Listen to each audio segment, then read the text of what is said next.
नमस्कार। अगले अध्याय में मंधाता का उपदेश। तो उतथ्य का मंधाता को उपदेश। राजा के लिए धर्म पालन की आवश्यकता, ये चैप्टर है। भीष्म जी कह रहे हैं, ब्रह्मभत्ताओं में श्रेष्ठ अंगिरा पुत्र उतथ्य ने युवनाश्व के पुत्र मंधाता से प्रसन्नता पूर्वक जिन क्षत्रिय धर्मों का वर्णन किया उसे सुनो। ये मंधाता भी रघुकुल के वंश के ही हैं।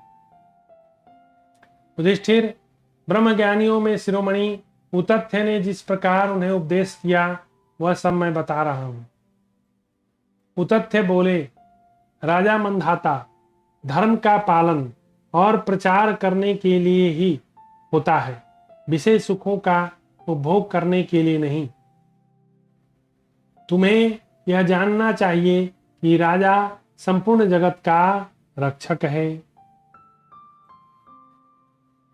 यदि राजा धर्माचरण करता है तो देवता बन जाता है, यदि वह धर्माचरण करता है नहीं करता तो नरक में गिरता है। संपूर्ण प्राणी धर्म के आधार पर स्थित है। धर्म राजा के ऊपर प्रतिष्ठित है। जो राजा अच्छी तरह धर्म का पालन उसके अनुकूल शासन करता है वही दीर्घ काल तक पृथ्वी का स्वामी बना रहता है। हमारे मोदी जी 15 साल से हैं। क्यों है? क्योंकि धर्म का पालन करते हैं। शास्त्रों में दिया हुआ है, परम धर्मात्मा श्री संपन्न राजा धर्म का साक्षात स्वरूप है। यदि वह धर्म का पालन नहीं करता तो लोग देवताओं की भी निंदा करते हैं और वह धर्मात्मा नहीं पापात्मा कहलाता है। जो अपने धर्म में तत्पर है उन्हीं से अभिष्ट मनोरथ की सिद्धि होती देखी जाती है। सारा संसार उसी मंगलमय धर्म का अनुसरण करता है। जब पाप को रोका नहीं जाता तब जगत में धार्मिक बर्ताव का उच्छेद हो जाता है और सब ओर महान अधर्म फैल जाता है, जिससे प्रजा को दिन रात भय बना रहता है। तात, यदि पाप की प्रवृत्ति का निवारण न किया जाए तो वह मेरी वस्तु है ऐसा कहना श्रेष्ठ पुरुषों के लिए असंभव है। उस समय कोई भी धार्मिक व्यवस्था टिकने नहीं पाती। जब जगत में पाप का बल बढ़ता है तब मनुष्य के लिए अपनी स्त्री, अपने पशु, अपने खेत का घर भी कुछ ठिकाना दिखाई नहीं देता। कश्मीर में जो है, आपको पता होगा, पंडित लोग छोड़ छोड़ के घर भाग गए क्योंकि वहां के सब लोग पापी हो गए, धन लूटने लगे, स्त्रियों को लूटने लगे, तो सब जो है अपनी जान बचाने के लिए छोड़ के भाग गए। ऐसा ही होता है। जब पाप को रोका नहीं जाता तब देवता पूजा को नहीं जाते, पितरों को स्वधा का अनुभव नहीं होता, औषधियां की कहीं पूजा नहीं होती, पाप का निवारण किया नहीं जाता। वह ब्रह्मचर्य व्रत का पालन करने वाले द्विज वेदों का अध्ययन छोड़ देते हैं, ब्राह्मणों के यज्ञों का अनुष्ठान नहीं कर पाते। महाराज, जब पाप का निवारण नहीं किया जाता तब बूढ़े जंतुओं की भांति मनुष्यों का मन घबराहट में पड़ जाता है।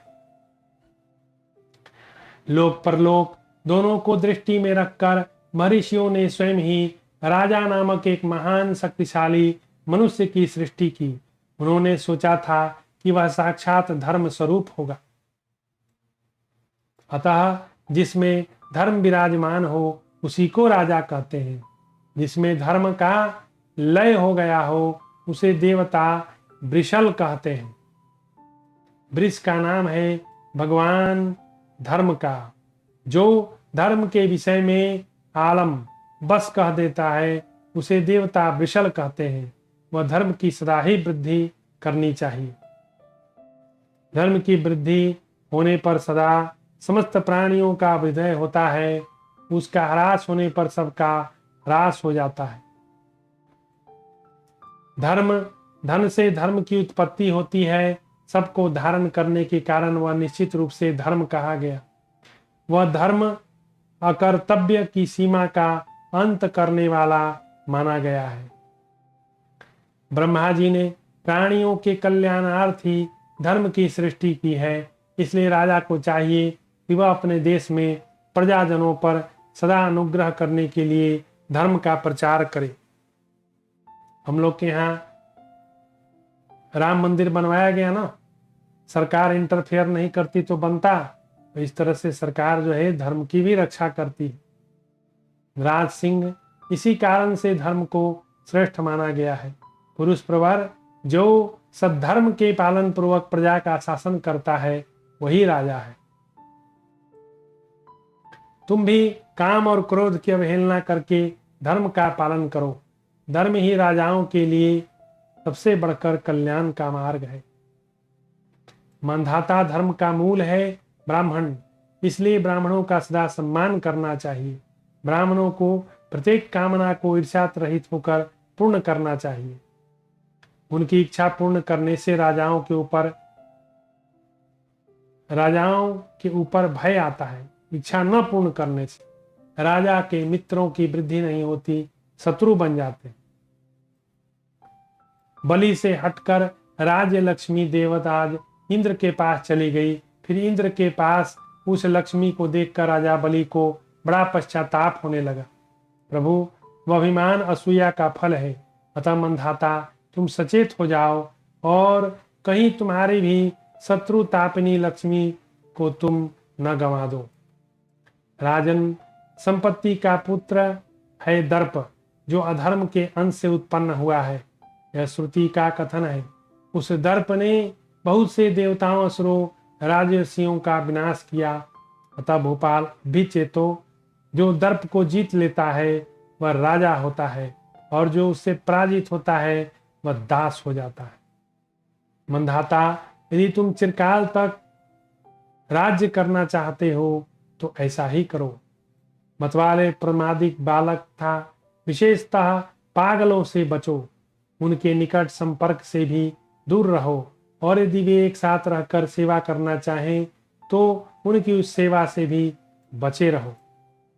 इसी तरह जिसको एक बार कैद किया हो, उस मंत्री से, विशेष पराई स्त्रियों से, ऊंचे नीचे दुर्गम पर्वत से, घोड़े सर्पों से राजा को बचकर रहना चाहिए। उनकी ओर से सदा सावधान रहे और रात में घूमना फिरना छोड़ दे। आकाश में भयानक ग्रह और धूमकेतु आदि तारे उगते हैं तथा राष्ट्र के विनाश की सूचना देने वाले बहुत से उत्पात दिखाई देने लगते हैं। जो राजा अपनी रक्षा नहीं करता वह प्रजा की भी रक्षा नहीं कर सकता। जब दो मनुष्य मिलकर एक ही वस्तु छीन लेते हैं, बहुत से मिलकर दोनों को लूट लेते हैं तथा कुमारी कन्याओं पर बलात्कार होने लगता है, उस समय इन सारे अपराधों का कारण राजा को ही बनाया जाता है। जब राजा धर्म छोड़कर प्रमाद में पड़ जाता है, तब मनुष्यों में से एक भी अपने धन को यह मेरा है ऐसा समझकर स्थिर नहीं रह सकता। तो आज की कथा हम यहीं समाप्त करते हैं। अब अगली बार अगली कथा में मिलेंगे। तो आज हम लोगों ने बहुत कुछ सीखा और जाना।